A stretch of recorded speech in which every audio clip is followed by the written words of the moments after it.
Amigo, muy buenas tardes, noches sería, ¿no? Bueno, estamos en este espacio virtual de Corriente Humanista. Nosotros decimos que montamos en un pájaro llamado Intento. Y bueno, queremos dar las gracias a Radio El Grito de la Granja, que nos transmite también en vivo. Y por supuesto a nuestra media partner, Agencia Internacional de Noticias Presenza, una agencia humanista que pregona las noticias de la no violencia. Amigos, vamos a entrar en tema. En el año 92, los humanistas quisimos hacer un efecto de demostración de democracia real. Para ello, junto al alcalde humanista de la época, Christian Reitze, realizamos en 2 unidades vecinales un plebiscito para preguntar por el presupuesto comunal. Este plebiscito utilizó una tecnología de punta, una tecnología en donde la gente iba a votar, como en cualquier votación, pero se encontraba con un computador, una pantalla touch, o sea, una cosa muy moderna para la época. Bueno, lamentablemente un plebiscito comunal no es vinculante con la toma de decisiones, pero a pesar de ello se realizó porque queríamos sentar un precedente que era posible hacer un efecto de democracia real, directa. Voy a leer una carta que en esa época Christian Reitze, el alcalde humanista, dirigió a sus vecinos para convocar a esta votación en estas 2 unidades vecinales. Voy a editarme la introducción donde saluda a los vecinos y vamos a ir directo. Dice, esta propuesta surge como un ensayo de respuesta frente a las evidentes deficiencias de la democracia tradicional, la cual comienza a mostrarse incapaz de recoger las legítimas aspiraciones de la gente, como lo demuestra el desinterés y la apatía frente a la cuestión social de un importante conjunto de la población reflejados por todas las encuestas de opinión. Cada día hay más gente que siente que la democracia actual es simplemente formal y que muchas veces responde a la influencia de grupos de presión que pueden llegar a torcer la voluntad popular. La gente ha ido perdiendo fe en el sistema democrático porque percibe que éste no le da posibilidades reales de participación y que en el momento de tomar decisiones importantes su opinión no es tomada en cuenta verdaderamente. El hecho de que muchas personas comiencen a restarse progresivamente de la participación social es una señal alarmante de que el pueblo en su conjunto ha ido renunciando a un rol activo que le corresponde a una democracia. Si se quiere recuperar la confianza de la gente en el sistema democrático, es necesario perfeccionarlo, pasando de una democracia formal, como la actual, a una democracia real. La democracia real es de tipo directo y se basa en una efectiva desconcentración del poder, devolviendo a la gente la facultad de tomar decisiones directamente y no a través de intermediarios. Ya no se trata únicamente de elegir a quienes nos van a representar, sino de una participación mucho más activa y permanente de la comunidad en la toma de decisiones. Esto, gracias al avance tecnológico, la aplicación de una democracia real ya es posible. Bueno, después, amigos, la carta sigue. Pero bueno, tenemos de invitados justamente a los gestores de este efecto de demostración, de esta gran obra social que se hizo en ese minuto, y que bueno, los tenemos aquí. ¿Cómo está Cristóbal? Muy bien, gracias por la invitación, Patricio. Cristóbal fue el ingeniero a cargo de todo el tema tecnológico. Y tenemos, por supuesto, al alcalde de la época que impulsó esto, que es Christian Reitze. Hola, Cristian. ¿Cómo estamos? Muy bien, muy bien. Bueno, ¿te acuerdas de esa carta, Cristian? ¿Sí? Sí, me acuerdo perfectamente. Cuéntanos un poco, Cristian, ¿cuál fue el sustento ideológico de esto? Bueno, antes de que nada, por supuesto, agradecer a ustedes la invitación a este programa. Debo decir que En 28 años que han pasado de esa experiencia, nunca tuve un solo periodista, un solo medio de comunicación, ni una consulta siquiera sobre esa experiencia que creo que fue una experiencia pionera, como se dijo a la introducción, y que se hizo en muy poco tiempo, porque yo tuve un periodo muy corto de alcaldía, se hizo en muy poco tiempo, y justamente lo que queríamos nosotros, ya que estábamos de paso por esa función pública, dejar una impronta, dejar una huella, dejar una bandera humanista, clara, de cómo se podían, o cómo veíamos nosotros que se podían hacer las cosas. Pero en 28 años nunca hablamos de este asunto. Esa es la parte que quiero, por eso que con mucho agrado vine a esta conversación, porque dije yo, bueno, esto se fue al olvido, no vamos a pasar a la historia. Pero mira, lo que es las vueltas de la vida, hoy día se recoge de nuevo este asunto. Conversado, planteado hace 28 años atrás, hoy en día también esos mismos principios básicos que teníamos en ese minuto presente, me parece que están hoy día más presentes que nunca. Lamentablemente no se ha avanzado en la línea de una democracia real. Por el contrario, se ha avanzado en la línea de una democracia cada vez más manipulada, ¿no es cierto?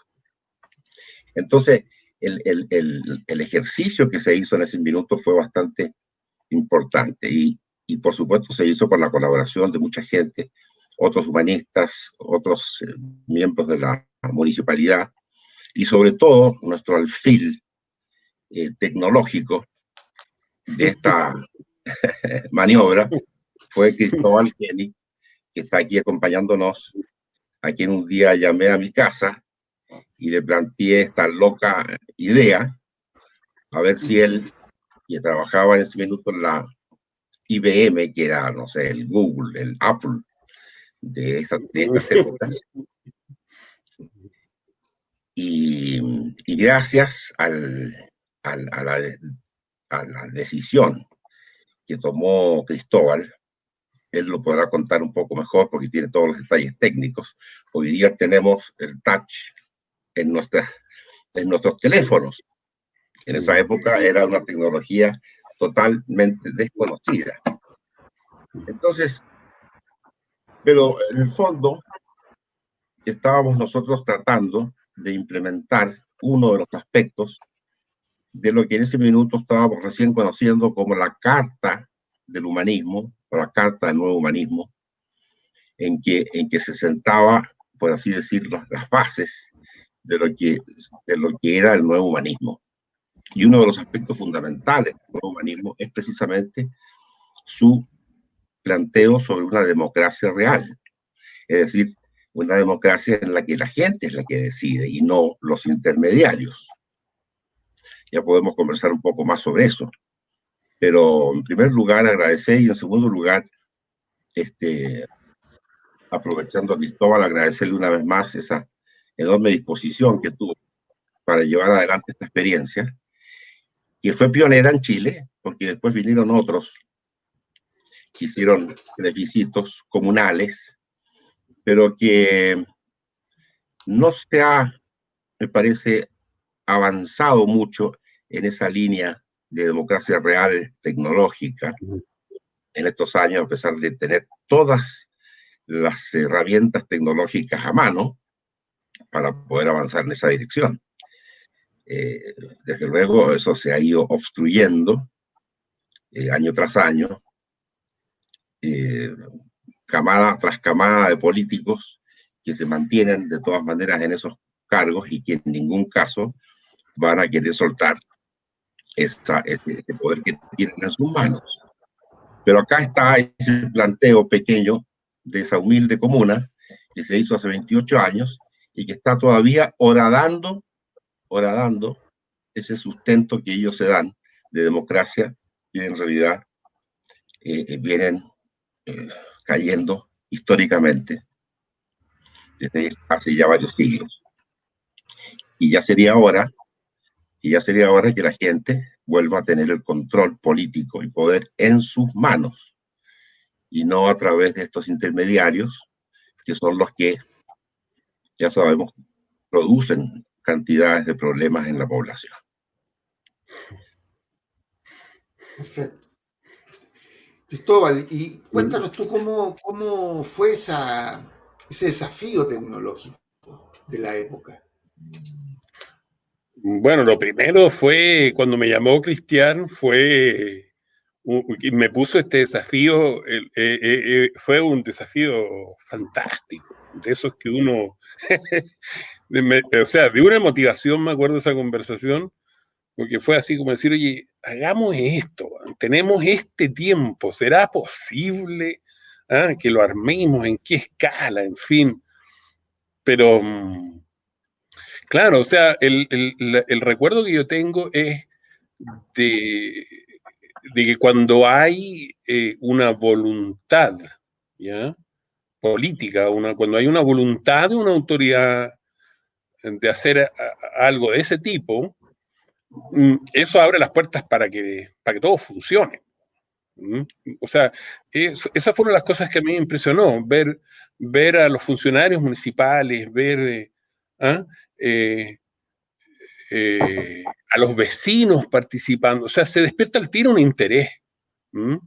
Es como si hubiera una intuición así en la gente de decir, aquí hay algo genuino. ¿Mm? Entonces, eso yo creo que fue lo principal. Además que yo me acuerdo de haber facilitado como algunas conversaciones con ejecutivos de la empresa en que yo trabajaba, que fueron claves también. Pues me acuerdo a Horacio Rojas que conversó con Cristian y que dijo, ya vamos adelante con esto, porque evidentemente era algo súper pionero. Súper Y pionero. ahora, yo creo que ahí hay cuestiones tecnológicas interesantes que vale la pena tener en cuenta y complejidades también, porque, bueno, la experiencia que se hizo en aquel momento, lo interesante era que la gente está acostumbrada a votar por personas y por representantes, y esta era una elección por iniciativas, ¿no? Aquí la gente estaba convocada por el padrón de pertenencia a las juntas de vecinos, recuerdo. Se acercaba a una pantalla, ¿ya? Que además habíamos hecho todo desde el punto de vista tecnológico que fuera muy fácil, porque fuera solamente tocar, digamos, las opciones, pero además se le planteaba un problema eh, real que se enfrenta en política, que es priorizar con recursos escasos sobre iniciativas, ¿m? Porque ese es el gran drama de la política, digamos. ¿Qué priorizamos dado que los recursos son escasos y las necesidades son infinitas? No sé si infinitas, pero son múltiples. Entonces, eh, recuerdo yo que eso era, además era muy honesto, porque era decir, hubo un proceso como de encuesta previo, hubo una elaboración previa, que es decir, todos estos temas ya sabemos que son prioridades para la población de Ñuñoa y específicamente de estos distritos al interior de la comuna, ¿no? Que sé yo, que eran temas de seguridad ciudadana, temas de desarrollo de parques y Claro, de eran lugares de tres juego para... ítems. ¿Mm? De ¿Perdón? salud, Eran de tres ítems que se educación. iban después Claro, que se iban desagregando. desglosando en temas de salud, Claro, en temas de educación. infraestructura comunal, proyectos municipales, Mm, educación, salud y cultura. Te mm. quiero, para los que nos están viendo, quiero mostrarles la gráfica de la época. Sí, Era como una manera de votar, ¿viste? claro, claro. Esto lo cuento porque yo estuve, digamos, en los equipos que esclarecían a los vecinos, íbamos puerta a puerta, enseñándoles, ¿no es cierto?, con lo que ellos se iban a encontrar. Y era muy divertido porque había mucha gente de la tercera edad y ellos estaban muy dispuestos. Pero claro, ellos no se imaginaban que había una pantalla que ellos podían ir tocando y sí, o sea, lo que hoy día tenemos en el celular, como dice Cristian, era una cosa fantástico para la Era época. mágico, era mágico. La Y además, mágico. además también Cristóbal desarrolló un sistema de cómputo porque esto no podía intervenirse. El resultado era el resultado y había que dar además cierta transparencia de que estos resultados, sea cual fueren, eran los resultados que se iban a publicar. Y en función de eso es que la alcaldía o la municipalidad iba a orientar tus actividades. Y no al revés, que sea el alcalde como un pequeño señor feudal, el que con otro grupo de amigos son los que deciden cómo se utilizan fondos municipales, son fondos de la propia gente. Esto era dar vuelta exactamente las cosas al revés. Era poner primero que nada la opinión de la gente. Entonces, por supuesto que se discutía mucho en esa época respecto de que, pero si la gente no sabe nada, la gente no está suficientemente educada como para opinar sobre estas cuestiones que son tan técnicas. Mejor consultemos con los expertos, que sean los opinólogos, la gente que tiene cultura, que ha ido a las universidades, los que tienen que decidir. Esto era exactamente el planteo opuesto, era decir, señores, ustedes, que son los opinólogos, los políticos, los intermediarios en general, quédense a un costadito, porque acá le vamos a dar la opinión principal a la gente.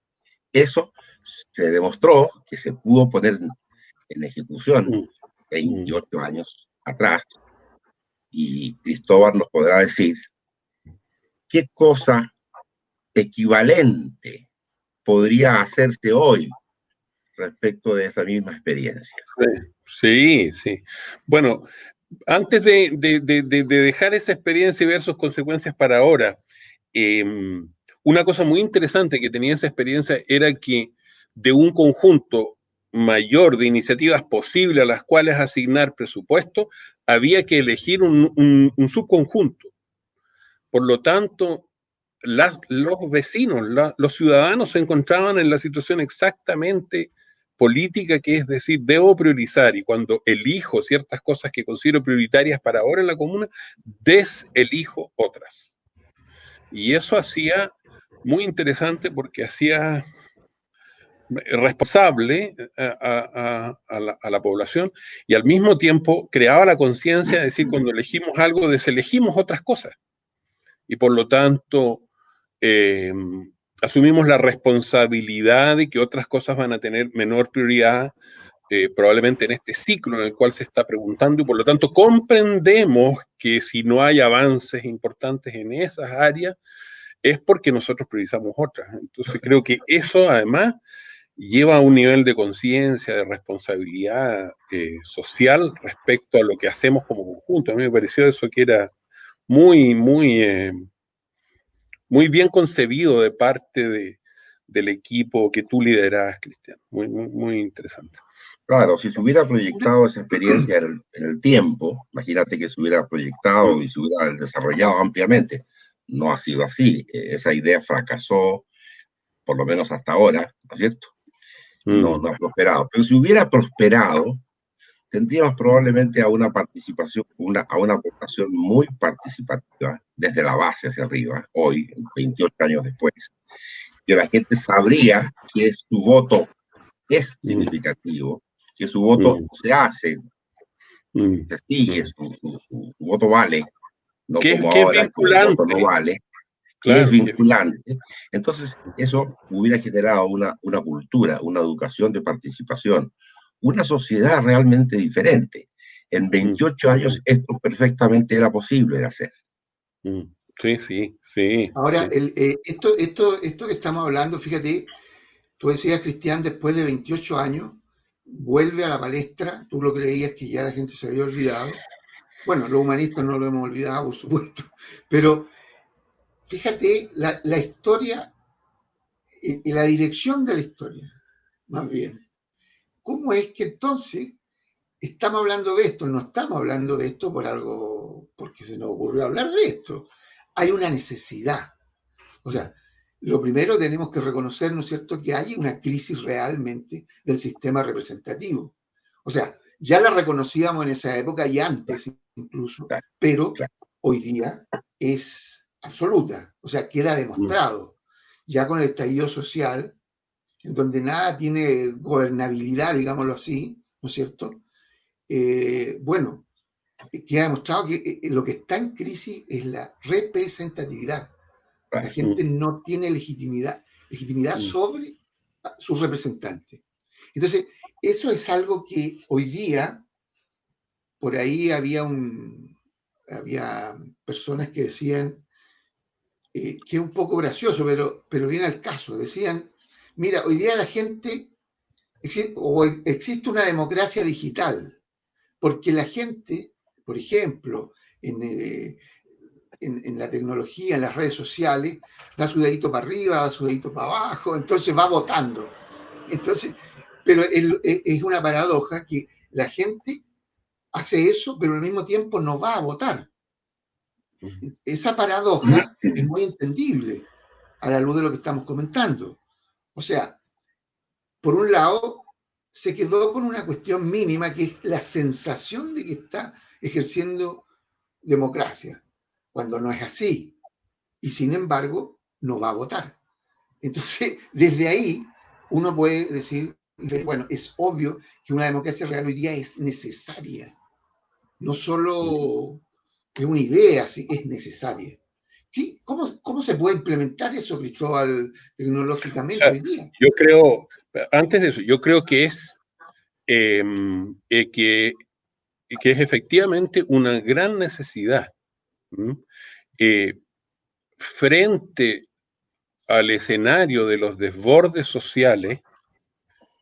Está siendo cada vez más evidente para muchos de que es necesario consultar, porque de otro modo se arriesga la indignación ciudadana, ¿no?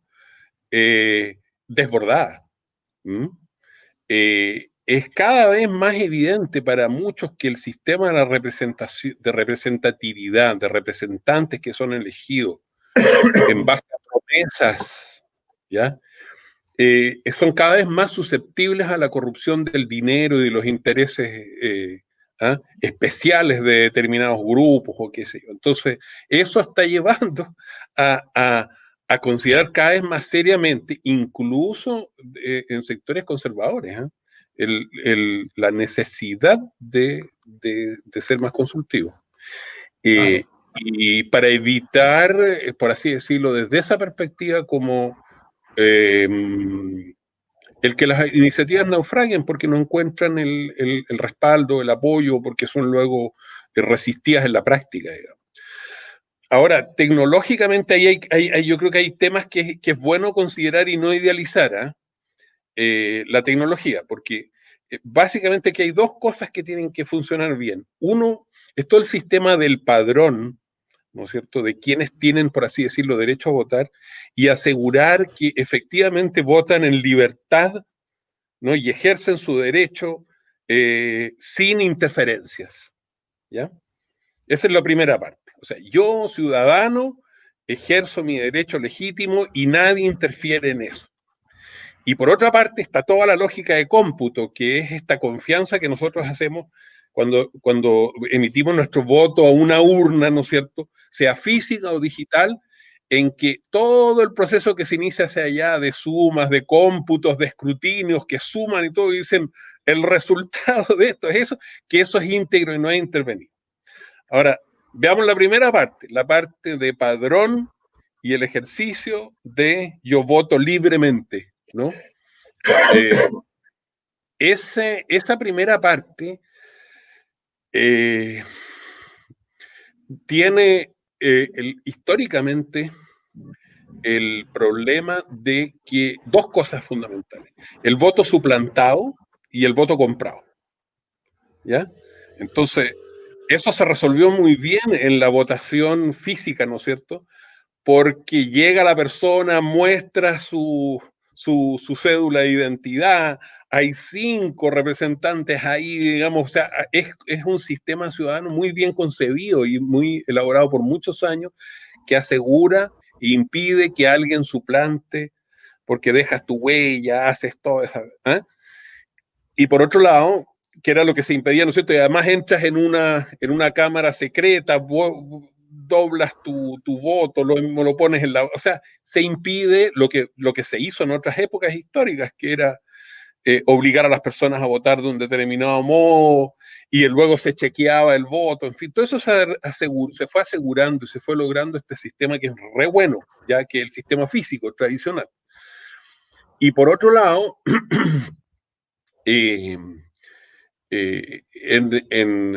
se logró también el hecho de que una persona, por más que tratara de corromperse su voto, comprarse o qué sé yo, al final votaba por quien quería, porque tenía todas las garantías sociales. Y por otro lado, la parte de escrutinio, la segunda pata, se hacía con todo este esquema de delegados y que los partidos y que, en fin, podían tener en las distintas instancias y detectarse, por así decirlo, los intentos de corromper, que se siguen haciendo hasta el día de hoy, esos escrutinios. Entonces, en la parte digital ahora, ya cuando uno dice ahora lo podemos hacer digitalmente, ojo que hay que cautelar esas dos cosas. Claro. Primero el padrón, ¿no es cierto? Un padrón que no sea vulnerable, que no voten los muertos, que no voten personas inexistentes, que no haya voto 2 veces, etcétera. Hay una serie de fraudes posibles que hay que cautelar, ¿ya? Claro, yo pienso que, no sé, si todo eso se trató de solucionar en su momento, se puede fácilmente solucionar hoy día, desde luego. No tan fácilmente, ojo, ¿eh? No tan fácilmente. No Eso tan es lo fácilmente. importante, porque a veces se producen estas idealizaciones con las tecnologías. Sí, puede ser. En todo este tema, por eso quiero centrarme rápidamente en los dos temas. Sí, Uno, sí. en el tema de no suplantación y de no comprar el voto, ¿no es cierto? O sea, que efectivamente vote electrónicamente o digitalmente la persona que es, ¿no? Claro. Y que no fue suplantado por otro, que no hay fraude en eso. Y por otro lado, que no hay coerción. Vota por porque ahora como tú votas en una pantalla desde tu casa, yo veo que estés votando y veo que votes por tal persona y te pago por eso, o te amenazo para que hagas eso. Ajá. Entonces, hay maneras de resolver bien esos dos temas de suplantación y de interferencia en la libertad del voto, ¿ya? Y eso se ha avanzado. Ahora, la mejor garantía de eso, y ahí hay una cosa paradojal, que como chilenos estamos nosotros en una situación privilegiada con respecto a otros países del mundo, es que nosotros tenemos el RUT. No todos los países tienen un número por así decirlo, exclusivo, único, y tienen un sistema de registro civil tecnológicamente avanzado como el que tenemos en Chile. Nosotros tenemos hoy en día en Chile la clave única, ¿ya? Pocas personas lo saben. En un ejercicio que se quiso hacer de votación, ¿ya? El impedimento era, no, es que la gente no sabe su clave única y no la sabe sacar, etcétera. Pero hoy en día todo ciudadano puede tener una clave única, con lo cual entra a múltiples aplicaciones del sistema público y hace trámites ya con su clave, pero para sacarla tiene que hacer ese trámite físicamente, presencialmente, en cualquier oficina del Registro Civil de Chile. Con esto, imagínate tú, ya tienes resuelto el problema del acceso. Claro. Tendrías tu clave y podrías votar. Ahora, esa es la primera parte, ¿ya? Y eso está ya muy cerca de lograrse, de que la gente se acostumbre a tener su clave única y a tener, ya sea en un celular o en un computador, la posibilidad de acceder a un sistema que le consulta y yo voto y mi identidad queda garantizada por el hecho de que yo estoy usando una clave única que me fue proporcionada por el registro civil. ¿Se entiende lo que digo? Perfectamente. Sí, claro. Ahora, con eso requiere todavía una campaña importante, ¿ya? Para ponerlo en marcha y para lograr que una parte importante de la población tenga esa clave con la cual puede votar. Y por otro lado está el sistema de cómputos propiamente tal, que eso requiere que el CERVEL, en el caso de Chile, ¿no es cierto?, acometa, esa es una iniciativa nacional, acometa, se designe presupuesto y acometa el desafío de crear una plataforma de votación digital. Pero es Se requiere la posible. voluntad, y por eso que vuelvo a decir, la experiencia con Cristian es que bastó que una autoridad comunal, ¿no es cierto?, una máxima autoridad comunal dijera, esto es importante, hagámoslo para que la cosa se moviera. Entonces, si hay una voluntad política de decir, habilitemos el voto, una plataforma tecnológica estatal, ¿ya? Responsabilidad del CERVEL en Chile, y vinculemos la base de datos y que maneja el registro civil con sus claves únicas, ¿no es cierto?, con ese sistema, y hemos puesto a disposición del país un sistema de votación que permite consultas, elecciones, etcétera, numerosas. Fíjate que esto lo Disculpa, digo para terminar mi tema, Cristóbal, lo digo porque nosotros es que tuvimos una tiene que ver con lo reunión. mismo, con lo mismo. Tú tuviste una experiencia hace poco Sí, pues, respecto de esa dificultad. Cuéntanos. sí, pues fue un desafío que se produce cuando los partidos entre precandidatos, ¿no es cierto?, tienen que elegir a cuál va a ser el candidato presidencial, por ejemplo, o el candidato a Eso genera muchas veces divisiones internas en los partidos y en las organizaciones políticas, o quién nos va a representar. ¿Mm? Entonces, viene el problema de cómo generamos un padrón, cómo generamos una identidad, cómo aseguramos que tal persona, cuando entra a la aplicación, es efectivamente él, que es uno de los temas importantes.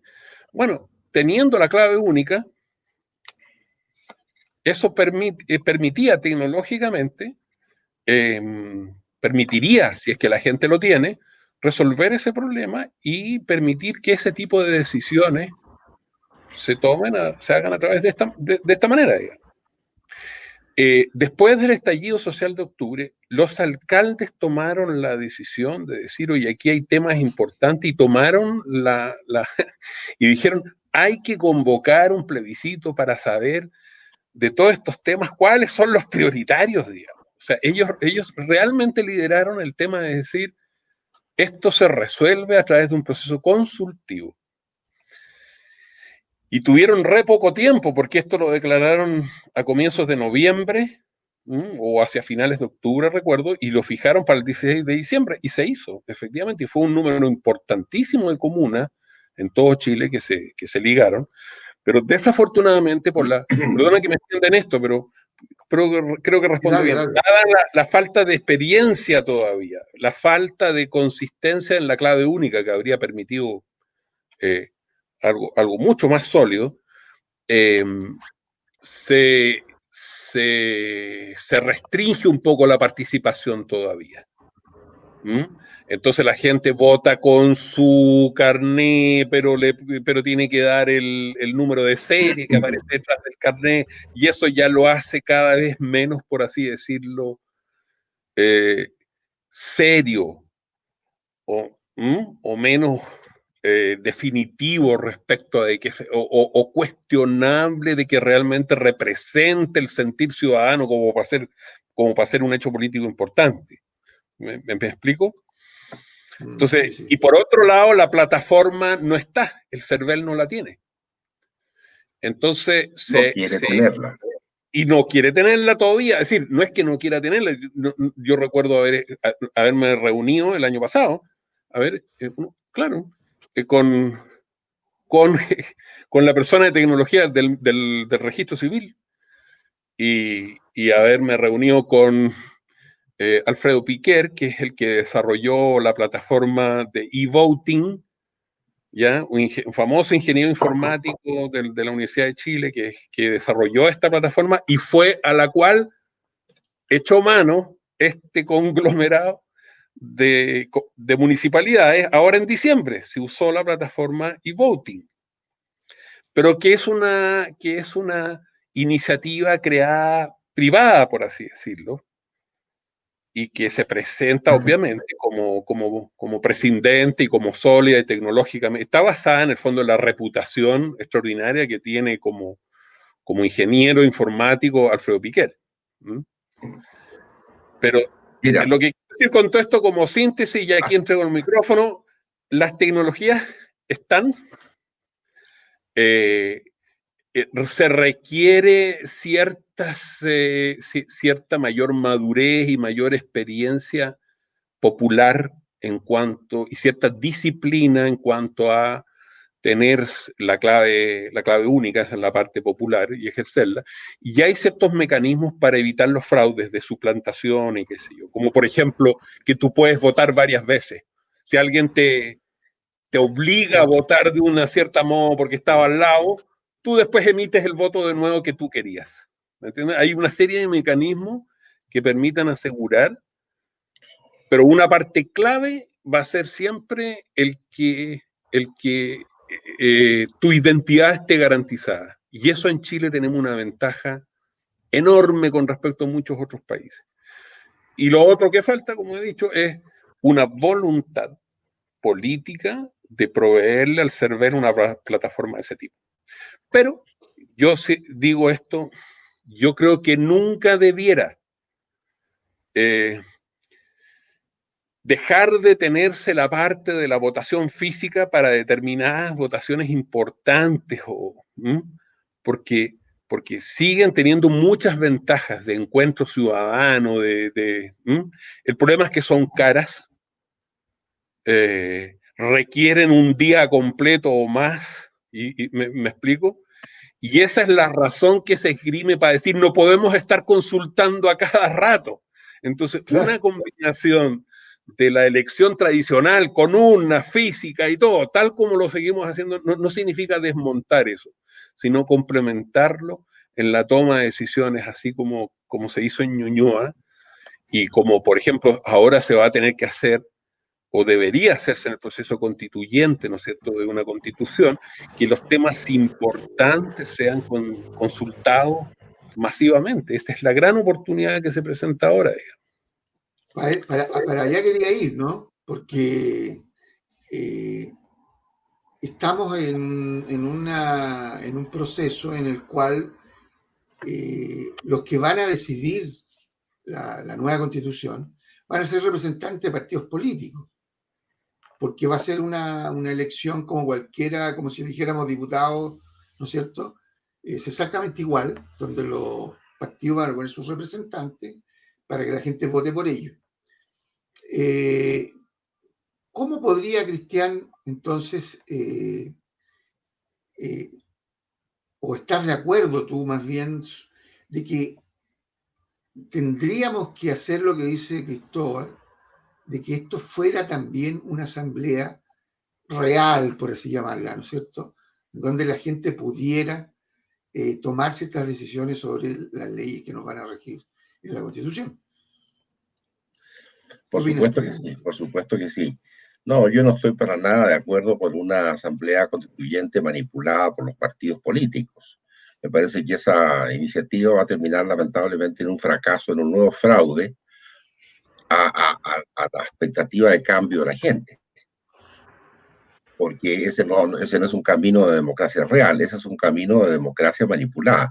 Nosotros hace 28 años, cuando planteamos estas cosas, hablábamos de una democracia que se estaba resquebrajando el edificio de la democracia. Hoy en día tendríamos que decir que la democracia ha tenido un colapso, la democracia formal, un colapso total. Entonces de ahí surge la necesidad de volver a levantar, pero una democracia real. No se justifica en estas épocas los representantes regionales que vienen a la capital, supuestamente con los planteamientos de las regiones del país, se supone en las épocas del siglo XVIII, siglo XIX, por supuesto, este es un país muy largo, entonces había que tener sistemas de representantes que vengan al centro para tomar esas decisiones. Pero hoy en día, el ciudadano medio ya no quiere tener representantes de nada, él quiere opinar. La company, la empresa, ha entendido muy bien esto en los últimos años y ellos mismos han ido superando todo tipo de intermediarios entre ellos y la gente. Van directamente a la gente a preguntarle las cosas y resuelven en función de esa consulta. Pero en cambio el aparato político se ha mantenido todavía con una estructura del siglo XVIII, del siglo XIX, siglo XX, ¿para qué decir? Y estamos ya en pleno siglo XXI. Entonces, ¿a qué viene la imposición de estos esquemas políticos antiguos, en una época y una sociedad que está clamando por un cambio total en esta materia? Entonces, no hay, coincido enteramente con lo que dice Cristóbal. Por supuesto, hay muchos recaudos que tomar, pero no hay en realidad impedimento total y absoluto para poder implementar una democracia real hoy día, mucho menos que antes. Y coincido también que en Chile tenemos ciertas ventajas, por así decir, respecto de otros países, porque tenemos una cierta infraestructura digital ya más o menos instalada en el país. Entonces, para Chile sería bastante más fácil avanzar en esa dirección de lo que sería en otros países. Ahora, respecto de los famosos constituyentes, yo pienso que sería menos riesgoso tomar el listado de ciudadanos de todo el país, meterlos en una bolsa y sacar 1, 2, 3, así al azar. Sería menos riesgoso una constituyente de ese tipo que la que se pretende hacer manipulando a través de representantes de los partidos. ¿Te parece a ti, Cristiana? ¿Cómo? Así de rotundo. ¿Ah? Claro. Es que ya no nos sirven los representantes. Los representantes han frustrado absolutamente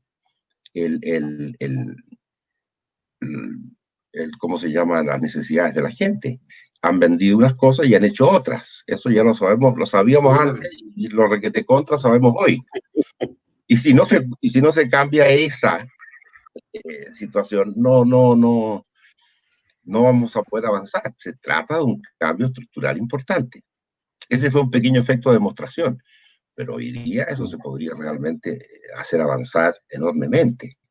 Los alcaldes, en esta última, como mencionaba Cristóbal, los alcaldes fueron realmente los que verdaderamente fueron la voz del pueblo en estas circunstancias. Ellos tienen cables a tierra, saben exactamente qué es lo que está sucediendo en sus comunas, en sus lugares, tienen contacto directo con la gente, así que eran los más adecuados como para tener la voz de lo que estaba ocurriendo. Bueno, perfecto. Hay que desarrollar ese mecanismo más aún y llevarlo a la base como corresponde y que la gente sea la que decida. Y no hay que tenerle temor a que la gente decida. Hay que apostar a que la gente va a decidir cada vez mejor y lo va a hacer en función de sus propias necesidades. Ahora, a mí... Sí, dale, que van a empezar a aparecer algunas preguntas y algunos saludos y algunas preguntas ahora. Pero dale nomás, Cristóbal. A mí me parece, mira, a mí me parece que lo interesante en la coyuntura ahora, como siempre en realidad, es avanzar, ¿eh? Es avanzar algunos pasos. Yo creo que independientemente de cómo se haya definido el proceso constituyente para Chile, es evidente que va a haber un proceso constituyente, ¿ya? Y en el espectro de cuanto más representativo sea o menos, o cuanto más intermediado o menos sea, bueno, independientemente de ese punto, con el que estaremos o no de acuerdo, creo que igual se presenta una oportunidad de hacer algo así como lo que hicieron los alcaldes en diciembre del 2019 y profundizarlo, que es respecto de esos temas, cualquiera que sean y que están siendo tratados, es evidente que el proceso constituyente y el derecho constitucional es complejo. Las consecuencias que tiene el tomar una u otra definición en cuestiones fundamentales, digamos, claro que tiene una complejidad que requiere técnicos y qué sé yo. Sin embargo, es evidente que hay temas claves, ¿no es cierto?, fundacionales, casi como de la filosofía en la que se funda eso, que son consultables y sobre los que la gente va a tener voz y opinión. Y por lo tanto se viene en la medida que cuando sea oportuno, ¿no es cierto?, dada la pandemia que tenemos, pero es evidente que se viene un proceso más consciente post pandemia que pre pandemia para Chile, de hacerse estas preguntas independientemente si las convoca o no la autoridad central, que ya sabemos cómo está en sus propios paradigmas, no lo va a hacer, pero sí es posible propiciar de que se hagan esas consultas porque la tecnología está, los medios están. Exacto. Entonces, Perdón, Cristóbal, que te interrumpa. Una cosa. Supongamos la siguiente situación. Quisiéramos la siguiente imagen. Preguntémosle a la población chilena quiénes les gustaría participar en este proceso constituyente, dar su opinión, decir una cosa o la otra. A ver, ¿cuántos levantan la mano? De los 7 millones de personas que están, digamos, capacitadas para votar. ¿Cuántos levantarán la mano que quieren dar su opinión? ¿1 millón, 2 millones? Máximo, no sé, 3 millones, ¿será tanto como la mitad? ¿No es posible acaso establecer un sistema hoy de relevamiento de opiniones, de tal modo que todos esos 3 o 4 millones de personas puedan dar opiniones y puedan participar a través, desde luego, a través de medios digitales, en asambleas, en reuniones? Hoy día están de moda estas reuniones que estamos haciendo por vía digital en el mundo entero, ¿no es cierto? No se podría poner en marcha un proceso de participación de varios millones de personas que van confluyendo sus opiniones sin manipulación hacia finalmente un texto final. Bueno, ahí eso es una cuestión de los especialistas en derecho constitucional. Yo creo que No, hay una... no hablo del derecho constitucional, hablo del proceso tecnológico. Claro. No, eso sí, el proceso tecnológico es posible. Yo creo que ese proceso, en siendo bien práctico y bien realista así para Chile, se abre, ya sea que sea convocado o no por el centro político, por así decirlo, se abre de todas maneras, paralelamente, en las cuestiones fundamentales, en los temas fundamentales. ¿No? Hay ciertos temas que tienen que ver con qué cosas son derechos inalienables, ¿no? Fundacionales, ¿me entiendes? En materia de educación, en materia de salud, en materia de ciertos recursos como el agua, en materia de acceso en fin, hay una serie de temas que son claramente consultables. Luego vienen otros tecnicismos que también son consultables, digamos. O sea, yo creo que en la medida de nuestra madurez cívica, se abre un espacio para organizaciones sociales, para municipalidades, para organizaciones más conectadas con la base social, para consultar. O sea, Y para claro tener una cuestión y decir, así como hicieron los alcaldes, ellos lo que hicieron fue decir, miren, he aquí una muestra de lo que la gente dice.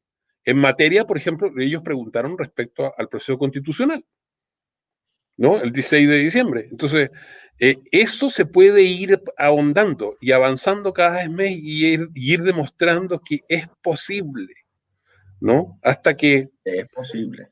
¿Me entiendes? Sí. Hay que seguir dando pasos. Chicos, vamos a ir con Chico, digo yo, aquí tenemos como 150 años, entre los tres o más. Vamos a ir con las preguntas, nos quedan ya pocos minutos. Ha estado muy interesante. Marisol dice, Marisol Pardo, ¿se podría implementar el voto para el plebiscito de octubre? ¿Cómo lo ven? ¿El voto electrónico? Me imagino que será algo así. No, yo creo que el plebiscito, así como está convocado por la importancia y todo, no da el tiempo como para que sea digital. Y además no creo que tenga sentido. Yo creo que un plebiscito de esa naturaleza debería ser presencial, como se ha hecho siempre, digamos. Eso es lo que es mi opinión. Claro, la idea sería más bien para después, para poder realmente decidir sobre las cuestiones. El tema, claro, en el plebiscito es una decisión de sí o no, y eso me parece que los sistemas actuales están perfectamente montados para eso. El tema es cuando vamos a elegir a nuestros representantes. El tema es cuando tenemos que decidir qué cosas son las que queremos priorizar en esa constitución. Exacto. Ahí está la discusión. Maricel nos dice, yo creo que las comunidades juegan un rol muy importante en esta democracia real y participativa. Claro que sí. Que ella hace. Perfecto. Juan Luis Ortiz, ¿cómo ven la democracia directa al proceso legislativo en general? Qué buena pregunta, qué buena pregunta. Yo creo que hacia allá vamos, o sea, es absolutamente posible hoy en día. Es decir, no, nos queda, nuevamente volviendo atrás, nos queda solamente la voluntad política de implementarlo, pero es muy posible que cuestiones fundamentales, leyes que son, que tienen gran consecuencia para el país y sobre los que la población tiene voz o va a querer tener voz, si es que quiere participar, y si se quiere abstener, bueno, se abstiene. Pero claro que sí, que esas leyes sean consultadas desde el Congreso, porque de momento que existe la garantía de que yo con mi carnet de identidad, con mi RUT, tengo una clave y por lo tanto está garantizado que cuando se me pregunta soy yo quien está opinando, eso ya es un... Y para eso ya lo han resuelto, eso ya lo resolvió la banca, ya lo resolvió las grandes empresas, eso ya lo resolvió las tarjetas de crédito, eso ya se resolvió en el sistema. Claro. Cuando yo pago una cosa, te cobran a ti, ese mecanismo ya existe. Exactamente. Lo que no existe es el traslado de ese mecanismo, de esa tecnología, al área política. Eso no existe porque no hay esta voluntad. No hay quien quiera dejar la manija del poder que tiene hoy. Bueno, pues bien, pero se está cayendo su edificio. El edificio suyo se cayó. Hay que rearmar otra cosa. Sí. Ahí hay una pregunta que dice, ¿cuáles son los resguardos necesarios para evitar un fraude? Porque efectivamente, yo creo que es muy buena la pregunta porque hay que tener en cuenta eso. Lo que mencioné antes, el fraude de suplantación, ¿no es cierto? De que alguien utiliza mi identidad para votar. Cuando eso se hace, por ejemplo, con respecto al dinero, la consecuencia es inmediata, porque, ¿me entiendes? Porque hay un movimiento y es demostrable. Pero cuando se hace en votación, ¿no es cierto? No queda una constancia. ¿Quién puede decir, no, este me suplantó? Este votó, pero no era lo que yo quería ver. No hay una evidencia como cuando se hace un fraude, que es lo que tú decías, Cristian, que resolvió la banca. Por lo tanto, hay mecanismos para resolver eso. El fraude es de suplantación y el fraude es de obligar al voto o comprarlo. Entonces, hay mecanismos que impiden, que ayudan eso en lo electrónico, en lo digital. Oye, no. Danilo Monteverde nos pregunta, ¿cómo analiza Cristian, como expresidenciable, el estallido y despertar social que vivimos desde octubre? Esto es una cosa ya, no fuimos para otro, pero está relacionado. Bueno, esto tiene que ver con las raíces antihumanistas de la sociedad en la que estamos viviendo y que va haciendo eclosión en distintas partes del mundo, no solamente en Chile.